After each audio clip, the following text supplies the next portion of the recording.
I'm Nate with Electrix Moto, and today I'm going to show you how to remove and reinstall your front wheel.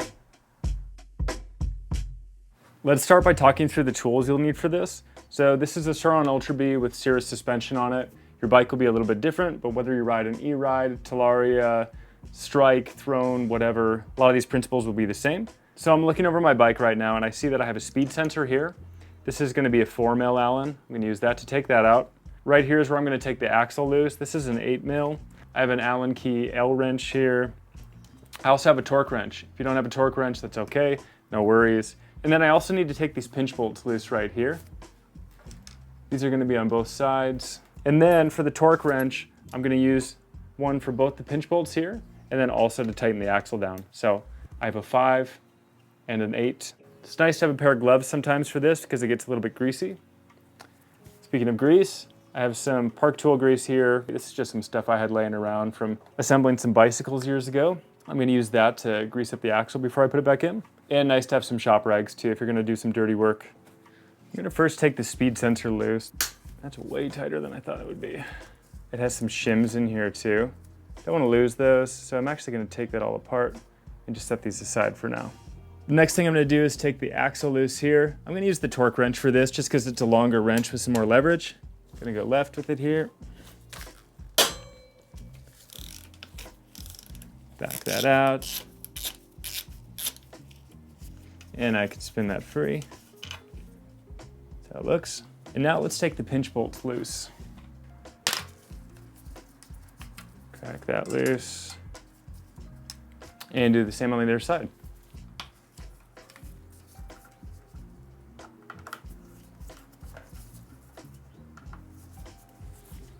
Okay.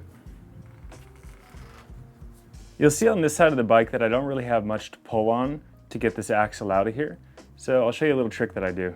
To get this to push through, sometimes I'll use just like a socket or something like that to push this out. So then what I can do is just push this in here like this, not wrecking any of the threads, kind of choose one that doesn't damage any of the threads. And now I can push that out. Enough to get on the other side of it right here. And then support the wheel. Keep pulling. Now the axle's out. On this bike, I have this rotor guard right here too. So I'm gonna be mindful of that, hang on to it, and the wheel should come right out. Like that. Here's another little tip for you. If you're like me and you have your front wheel off, I oftentimes accidentally grab the front brake. It's just like some compulsive deal that I end up doing half the time.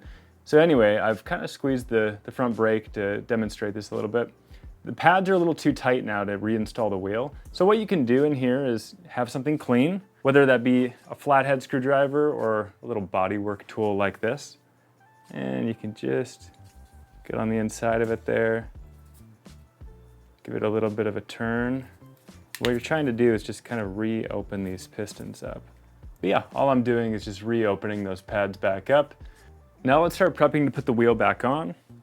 To start with, let's take our axle, give some brake cleaner, rubbing alcohol, something like that. We can clean this off a little bit. Gonna wipe this down. Just clean it up. Get some of the dirt off of it. Put a little grease on this. I'm also gonna grease up these threads a little bit. Set that aside.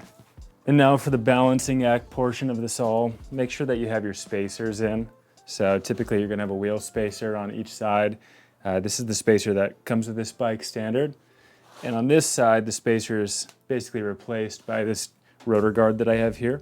So make sure you have both of those ready to go. I'm gonna take my axle here and put it on the other side of the bike because that's where it's gonna go in at.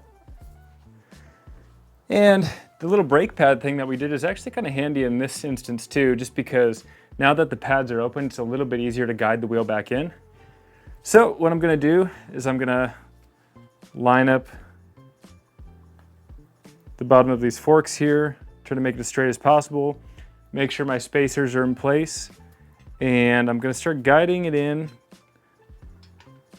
to the pads, put the rotor between the pads.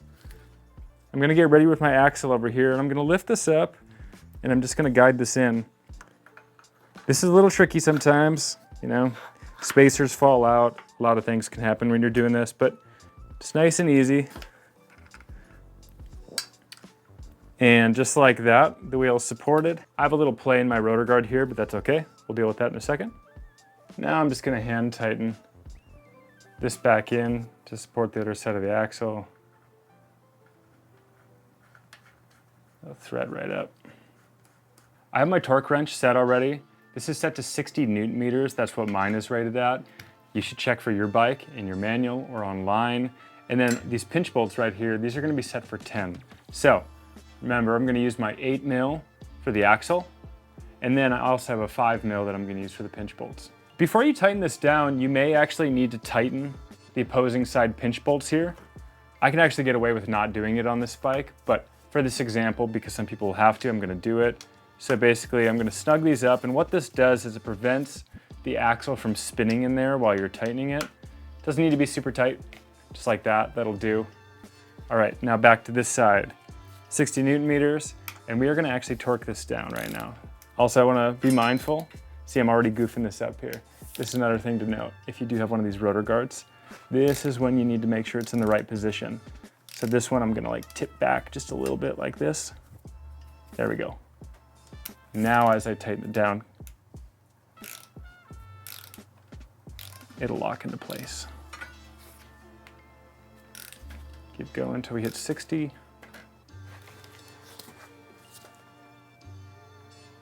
Getting close.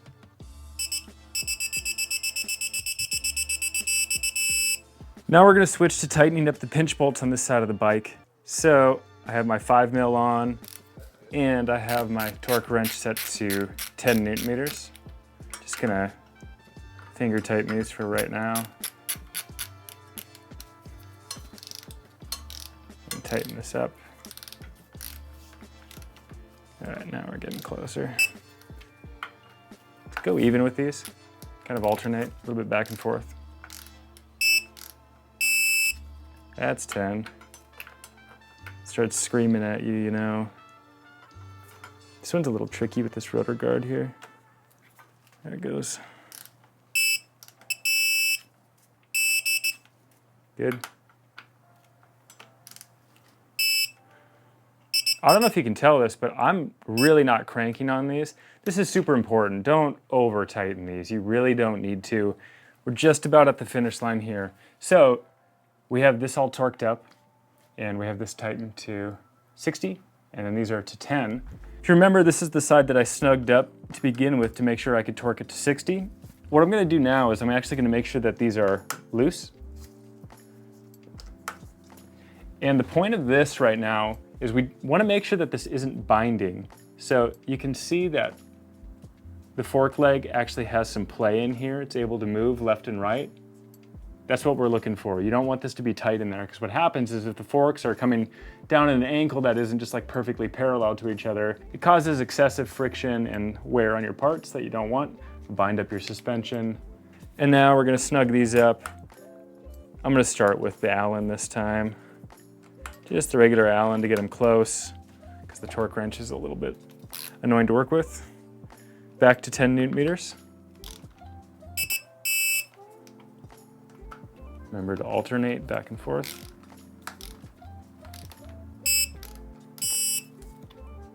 If you're curious about this torque wrench, you can actually get this at Harbor Freight. I think it's about $170. This is the 3/8 model. It's actually very highly rated.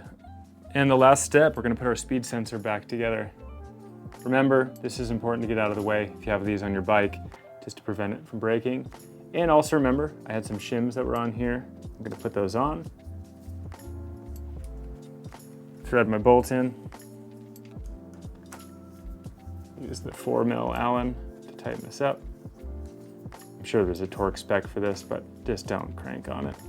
And remember, if you did happen to spread out your brake pads, you're not gonna have a lot of pressure right now, so you're gonna wanna pump this up and you're good to go. Thanks for watching. We'll see you in the next one.